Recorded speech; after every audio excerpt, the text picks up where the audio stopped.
ఓం గంగణపతే నమ. ఐం సరస్వత్యై నమ. శ్రీమాత్రే నమో నమ. క్రీం క్రీం మహాకాళికాయ నమ. క్లీం కృష్ణాయ గోవిందాయ గోపీజనవల్లభాయ నమో నమ. ఓం నమ శివాయ శివాయ గురువే నమో నమ. యా దేవీ సర్వభూతేషు మాతృరూపేణ సంస్థితాః నమస్తస్యై నమస్తస్యై నమస్తస్యై నమో నమ. క్రీం మహాకాళికాయ నమో నమ. ద్రాం దత్తాత్రేయాయ నమో నమ. జయ గురు దత్తాత్రేయాయ నమ. యూట్యూబ్ ప్రేక్షకులకి అందరికీ కూడా నమస్కారం అండి. నేను పాలపర్తి గురునాథ శర్మ, జ్యోతిషం వాస్తు సిద్ధాంతిని. మీకంతా కూడా ఈ యొక్క గోచార ఫలితాలంతా కూడా విశ్లేషణ చేయడం జరుగుతుంది. గ్రహాల యొక్క స్థితిగతి, కలయిక, వాటి ప్రభావం అంతా కూడా వివిధ రాశుల వాళ్ళకి, మేషాది ద్వాదశ రాశుల వాళ్ళకి ఎటువంటి ప్రభావం చూపిస్తుంది, వాటి ప్రభావం వల్ల అదృష్టి యోగం ఏ రకంగా వస్తుంది, అష్టైశ్వర ప్రాప్తి ఏ రకంగా వస్తుంది. ప్రధానంగా చూసుకుంటే ఈరోజు మనం చెప్పబోయే విషయం ఏంటిదంటే, ప్రధానంగా శుక్రుడి యొక్క మార్పు, నవంబర్ నెల మాస ఫలితాల్లో భాగంగా శుక్రుడి మార్పు అంతా కూడా ఏ రకంగా మేషాది ద్వాదశ రాశుల వాళ్ళకి ఫలితాలంతా కూడా తెప్పడం జరుగుతుంది. ప్రధానంగా గ్రహస్థితి అంతా కూడా చూసుకుంటే మీనరాశిలో శనీశ్వరుడి సంచారం జరుగుతుంది. కుంభరాశిలో అంతా కూడా రాహు సంచారం, ఈ యొక్క కేతు సంచారం అంతా కూడా సింహరాశిలో సంచారం జరుగుతుంది. ఈ యొక్క రవి బుధ ఆదిత్య యోగంలో అంతా కూడా ప్రధానంగా చూసుకుంటే రవి యొక్క సంచారం అంతా కూడా ఈ యొక్క తులారాశిలో సంచారం జరుగుతుంది. మరియు ఇక్కడ చూసుకుంటే బుధుడంతా కూడా ఈ యొక్క వృశ్చిక రాశిలో సంచారం జరుగుతుంది. అంగారకుడ సంచారం కూడా వృశ్చిక రాశిలో సంచారం జరుగుతుంది. ప్రధానంగా చూసుకుంటే శుక్రుడి సంచారం అంతా కూడా ఇక్కడ కన్యా రాశిలో సంచారం చేస్తున్న శుక్రుడు భగవానుడు అంతా కూడా నవంబర్ 3వ తారీఖు రోజునంతా కూడా నీచ స్థానం నుంచి తన స్వచ్ఛేత్రమైన తులారాశికి ప్రవేశం చేస్తున్నాడు. తన స్వచ్ఛేత్రమైన తులారాశిలో ప్రవేశం చేసిన శుక్ర భగవానుడు అంతా కూడా రవితో పాటు, అంటే సూర్య భగవానుడితో పాటు కలియికతో ఉంటాడన్నమాట. 18వ తారీఖు దాకా జరుగుతుంది ఈ యొక్క గ్రహ గోచారం అంతా కూడా. ఈ యొక్క ఫలితాలంతా కూడా చూసుకుంటే శుక్ర భగవానుడు ప్రధానంగా నీచ స్థానం నుంచి బయటపడి తన సొంత ఇల్లైన తులారాశిలో ప్రవేశం చేయడం వల్ల అఖండమైన అష్టైశ్వర ప్రాప్తి కలగడానికి ఆస్కారం ఉంటుంది.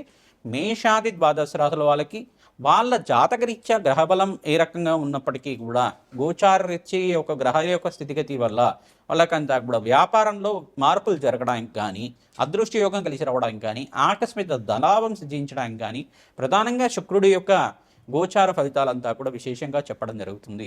శుక్రుడు ప్రధానంగా చూసుకుంటే మహాలక్ష్మి స్వరూపంగా, మహాలక్ష్మి అనుగ్రహం కోసం అని చెప్పేసి ప్రధానంగా శుక్రుడి ఆరాధన చేయడం వల్ల మీకంతా కూడా స్థిరలక్ష్మి స్థిర నివాసంగా ఉండడానికి ఆస్కారం ఉంటుంది. ప్రధానంగా చూసుకుంటే ఎవరి జాతకంలో అంతా కూడా శుక్రభగవానుడు కొంచెం బలహీన పడి ఉంటే కనుక ప్రధానంగా శుక్రభగవానుడు అంతా కూడా యోగకరంగా మీకు ఉండడానికి కారణమవుతుంది. భోగభాగ్యాలకు కారణం, ప్రధానంగా చూసుకుంటే అఖండమైన సుఖ జీవితానికి కారణమవుతుంది. ఈ యొక్క అన్యోన్య దాంపత్యానికి కారణమవుతుంది శుక్ర భగవానుడు అంతా కూడా.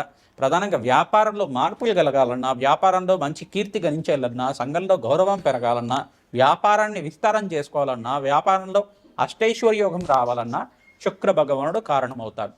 ప్రధానంగా శుక్ర భగవానుడు అనుగ్రహం వల్ల మీకంతా కూడా అష్టైశ్వర్య యోగం సిద్ధించేయాలి అంటే కనుక ఎటువంటి పరిష్కారం ఆచరించాలి, ఈ యొక్క ఫలితాల్లో అంతా కూడా తెలుసుకోవడం జరుగుతుంది. ప్రధానంగా గ్రహగోచారంలో వివిధ గ్రహాల యొక్క ఫలితాలంతా కూడా చూసుకుంటే ఈ యొక్క గ్రహాల యొక్క స్థితిగతి అంతా కూడా కొన్ని గ్రహాల యొక్క దృష్టి అంతా కూడా శని భగవానుడి దృష్టి అంతా కూడా ధనుసు రాశి మీద పడుతుంది. మరియు ఇక్కడ చూసుకుంటే వృషభ రాశి మీద పడుతుంది. ఈ యొక్క బృహస్పతి సంచారం అంతా కూడా చూసుకుంటే బృహస్పతి సంచారం కర్కాటక రాశిలో ప్రవేశం చేసి డిసెంబర్ 5వ తారీఖు దాకా ఈ యొక్క ఉచ్చస్థానంలో సంచారం జరుగుతుంది. బృహస్పతి సంచారం అంతా కూడా అతిచారంలో సంచారం 48 రోజుల దాకా, అంటే మనకి డిసెంబర్ 5వ తారీఖు దాకా ఈ యొక్క 48 రోజుల దాకా ఈ యొక్క అతిచారంలో సంచారం జరిగిన తర్వాత మళ్ళీ తిరోగమనం జరిగి మిథున రాశిలో ప్రవేశం చేసి జూన్ 14వ తారీఖు దాకా ఉంటారన్నమాట. 2026 జూన్ 14వ తారీఖు దాకా ఉంటారు. ఈ యొక్క మిథున రాశిలో సంచారం అంతా కూడా జరుగుతుంది. మళ్ళీ యథాస్థానానికి మళ్ళీ కర్కాటక రాశికి ప్రవేశం చేసిన బృహస్పతి అంతా కూడా ఈ రకంగా సంచారం జరుగుతూ ఉంటుంది.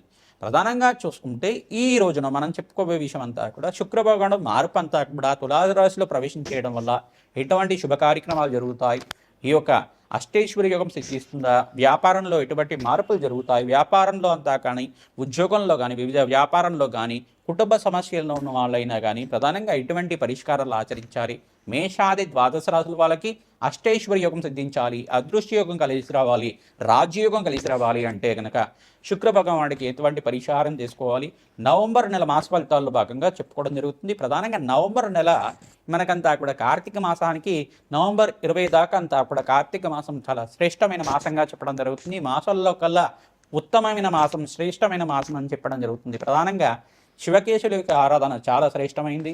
ప్రధానంగా ఎవరైతే కనుక శివపార్వతుల ఆరాధన విశేషంగా చేసుకుంటూ ఉంటారో పరమేశ్వరుడికంతా ప్రీతికరంగా అభిషేక హోమాది కార్యక్రమాలు చేసుకోవడం, ప్రధానంగా చూసుకుంటే నారికెల జలంతో కానీ, శుద్ధోదకంతో, గంగా జలంతో కానీ, భస్మోదకంతో కానీ ఎవరైతే అభిషేకం చేస్తూ ఉంటారో అష్టైశ్వర్య యోగం సిద్ధిస్తుంది.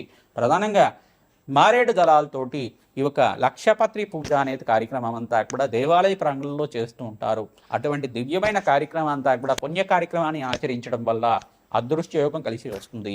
మహాలక్ష్మి ప్రీతికరంగా మారేడు దళాలతోటి, తులసి దళాలతోటి అర్చన విధానం చేయించుకోవడం వల్ల నిత్యమంతా కూడా మహాలక్ష్మీదేవికి అంతా కూడా స్త్రీ సూక్త విధానంగా యజ్ఞాధికరతులు ఆచరించడం వల్ల, లక్ష్మీ కుబేర శాంతి హోమాది కార్యక్రమాలు చేయడం వల్ల అదృష్ట యోగం కలిసి వస్తుంది.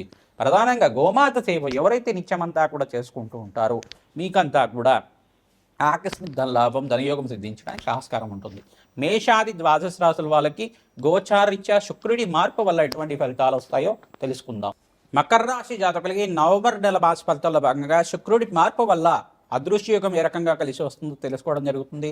ఎటువంటి పరిష్కారాలు ఆచరిస్తే కనుక మహాలక్ష్మి కరుణా కటాక్షాలు లభిస్తూ ఉంటాయి. వ్యాపారంలో లాభాలు గణించాలంటే ఎటువంటి పరిష్కారాలు ఆచరించాలో తెలుసుకోవడం జరుగుతుంది. ప్రధానంగా చూసుకుంటే శుక్రుడి మార్పు అంతా కూడా తులారాశిలో ప్రవేశం చేస్తున్నారు. రవి భగవానుడితో పాటు కలయిక ఈ యొక్క నవంబర్ 18వ తారీఖు దాకా ఉంటుంది. తద్వారా మీకంతా కూడా విపరీత లాభాలు గణించడానికి ఆస్కారం ఉంటుంది. సప్తమ స్థానంలో బృహస్పతి సంచారం అంతా కూడా ఉచ్చస్థానంలో మీకంతా కూడా బృహస్పతి యొక్క శుభవీక్షణ రాశి మీద పడడం వల్ల అదృష్టి యోగము, ఆకస్మిక ధనలాభం సిద్ధించడానికి ఆస్కారం ఉంటుంది. అఖండ లాభాలు సిద్ధించడానికి ఆస్కారం ఉంటుంది. ప్రధానంగా ఎవరైతే కనుక శివపార్వతుల కళ్యాణం ఈ మకర రాశి జాతకులంతా కూడా కార్తీక మాసంలో ప్రతినిత్యం కూడా శివపార్వతుల కళ్యాణం అంతా కూడా ఆచరించడం వల్ల అదృష్టయోగం కలిసి రావడానికి ఆస్కారం ఉంటుంది. అఖండమైన దీర్ఘ సుమంగళి యోగము, సౌభాగ్యము, వంశాభివృద్ధి, పుత్ర పౌత్రాది సమృద్ధి, అఖండ పుణ్యయజ్ఞాది ఫలితాలు, అగ్నిష్టోమ, వాచపన, శంతపన, బ్రహ్మయజ్ఞాది, శతశస్త్ర, అశ్వమేధ యాగాది కార్యక్రమాలు, అధిరాత్రి యాగాది కార్యక్రమాలు చేసుకున్న ఫలితం అంతా కూడా శాంతి కళ్యాణం అంటారు. దీన్నంతా కూడా శివపార్వతుల కళ్యాణం అంతా కూడా కార్తీక మాసంలో మీరంతా కూడా పూజ చేయించుకోవడం వల్ల, కార్తీక మాసంలో శివపార్వతుల కళ్యాణంలో అంతా కూడా పాల్గొనడం వల్ల అదృష్టయోగం కలిసి వస్తుంది. అన్నాభిషేకం చేయించుకోవడం కానీ, లక్షపతి పూజ చేయడం వల్ల మీకంతా కూడా అఖండ లాభాలు సిద్ధించడానికి ఆస్కారం ఉంటుంది.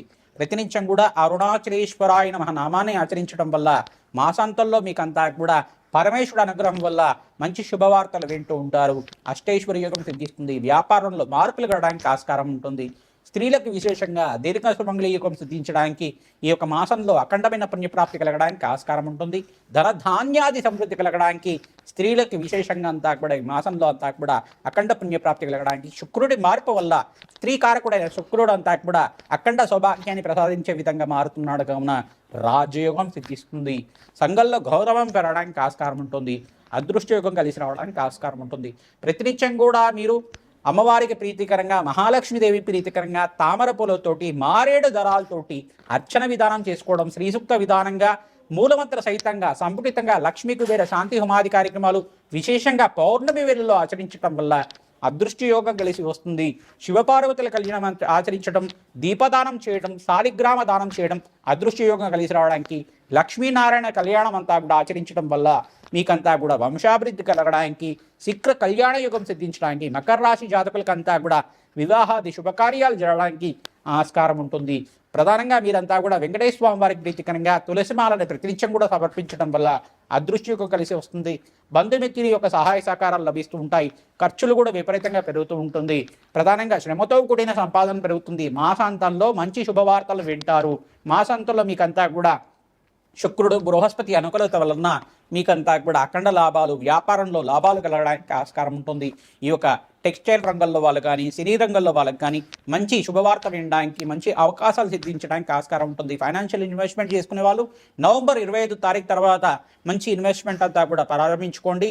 అదృష్టయోగం కలిసి రావడానికి ఆస్కారం ఉంటుంది. ప్రతినిత్యం కూడా ఖడ్గమాల స్తోత్ర పఠనం చేసుకోవడం, శివపార్వతుల కళ్యాణం ఆచరించడం అదృష్టయోగానికి కారణమవుతుంది. శ్రీమాత్రే నమః.